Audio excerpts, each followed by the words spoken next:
وہ بچے جو ہمارے چھوٹے بچے ہیں اور ابھی وہ بچے جو انشاءاللہ جن کو یہ جنم دیں گے، جو ہمارے پوٹینشیل پیرنٹس ہیں، وہ بچیاں جو میٹرک ایف اے میں پڑھتی ہیں، ایف ایس سی میں پڑھتی ہیں بچے، ان سب کو یہ بات بتانے کی ضرورت ہے کہ خدا کے لیے جو غلطی ہم نے کی ہے تم نے وہ غلطی نہیں کرنی،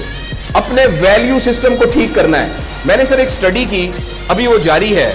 تقریباً 1800 بچوں سے میں نے پوچھا تم کس جیسا بننا چاہتے ہو،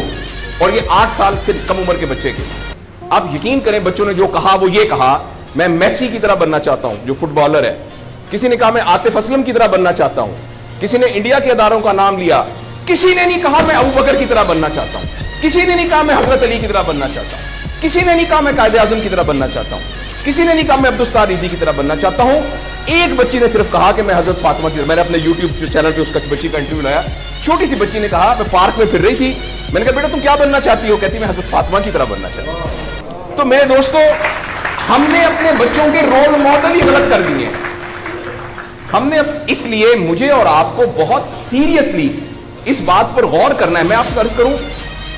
ساؤتھ افریقہ میں تتلیاں ختم ہو رہی ہیں، لہٰذا تتلیوں کی نسل کو بچانا بڑا ضروری ہے۔ اچھا، پانڈا ختم ہو رہا ہے، پانڈا کو بچانا بہت ضروری ہے۔ انسان پانڈا اور تتلیاں نہیں ہیں، انسان ختم نہیں ہو رہا ہے، انسان کا بچانا کوئی اتنا ضروری نہیں ہے، وہ پانڈا نہیں ہے۔ اس لیے اگر ہم اپنے بچوں کو یہ رول ماڈل نہیں دے سکتے تو مہربانی کر کے بچے نہ پیدا کریں۔ لیکن اگر ہم نے اپنی اولاد پیدا کرنی ہے تو وہ اولاد وہ پیدا کرنی پڑے گی اور اس کی وہ تربیت کرنی پڑے گی جن کا رول ماڈل وہ ہو جو حضرت عمر تھے، جو حضرت ابو بکر تھے، جو حضرت علی تھے، جو فاطمہ تھی، جو زینب تھی، جو خدیجہ تھی رضوان رضی اللہ عنہا۔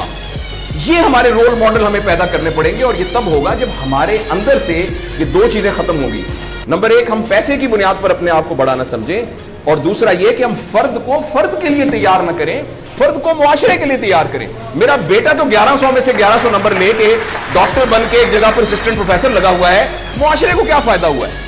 اور ہم میں سے آپ سوچیں کہ اللہ لوگ عموماً ہم سب لوگ جب اللہ کا شکر ادا کرتے ہیں کہ یا اللہ تیرا شکر ہے، 3 مرلے کے مکان میں رہتے تھے، اب ماشاءاللہ کوٹھی ہے 2 کنال کے اندر، اور سائیکل پہ ابا جی جاتے ہوتے تھے، لیکن الحمدللہ ہمارے پاس اب 2-3 گاڑیاں ہیں، اور چھٹیاں تو سوال ہی پوادے کر جاندے ہوتے سی، کدے کدے گوڑ کھاندے سی خراستے۔ اب ہم سارے بھوربن میں جاتے ہیں چھٹیاں گزارنے، کبھی کبھی انگلینڈ بھی جاتے ہیں۔ اللہ کا ہمارے اوپر بڑا کرم ہو گیا، اس غلط فہمی سے ہم اپنے آپ کو نکالیں۔ اللہ کا کرم یہ ہے کہ میری وجہ سے، جیسے انہوں نے ویڈیو دکھائی ہے کہ ہمارے یہاں کوئی بلڈ کا کچھ نہیں ہوتا تھا، شکر ہے میری وجہ سے یہ بلڈ والا کام شروع ہو گیا۔ میں ڈاکٹر ہوں، یہ والی سروس یہاں موجود نہیں تھی، اللہ کا شکر ہے کہ یہ والی سروس اب یہاں موجود ہو گئی ہے۔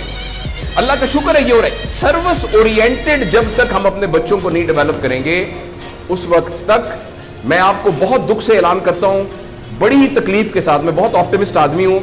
میں یونیورسٹیوں میں جاتا ہوں، کالج میں جاتا ہوں، بچوں سے بات کرتا ہوں، اگر ہم نے اگلے فوری طور پر اپنے بچوں کی تربیت پہ توجہ نہ دی، اگلے 10 سال میں ایک ایسی نسل آنے والی ہے جن کو چائلڈہڈ ڈپریشن ہوگی، جن کو سوئسائڈل تھاٹس آئیں گے، جن کی سیکسول ٹریننگ بہت بری ہوگی، اور جن کے اندر ریلیشن شپ پرابلمز ہوں گے، اور یہ ہونے والا ہے، ہماری آنکھوں کے سامنے ہونے والا ہے۔ اگر آپ کے ہاتھ میں ایک موبائل ہے، آپ ابھی اپنا موبائل کھول کے فیس بک کھولے، جو پہلی 1.5 منٹ کی ویڈیو آئے گی اس میں ایک نیم برہنہ عورت ناچ رہی ہوگی۔ اگر آپ کے 8 سال کے بچے کو آپ نے موبائل دیا ہوا ہے، میں آپ کو یقین دلاتا ہوں اس نے ننگی عورتوں کو ناچتا ہوا دیکھ لیا،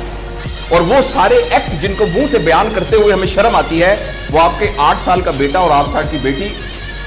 دیکھ چکی ہے۔ اس سارے میں ایز اے پیرنٹ ہماری بہت رسپانسبلٹی ہے کہ ہم اس میں انٹروین کریں اور ان کو فزیکل ٹائم دیں، اور ٹائم دے کے ہم یہ 2 چیزوں پر مینلی کام کریں، تو انشاءاللہ العزیز ہمیں امید ہے کہ معاشرہ بچ جائے گا۔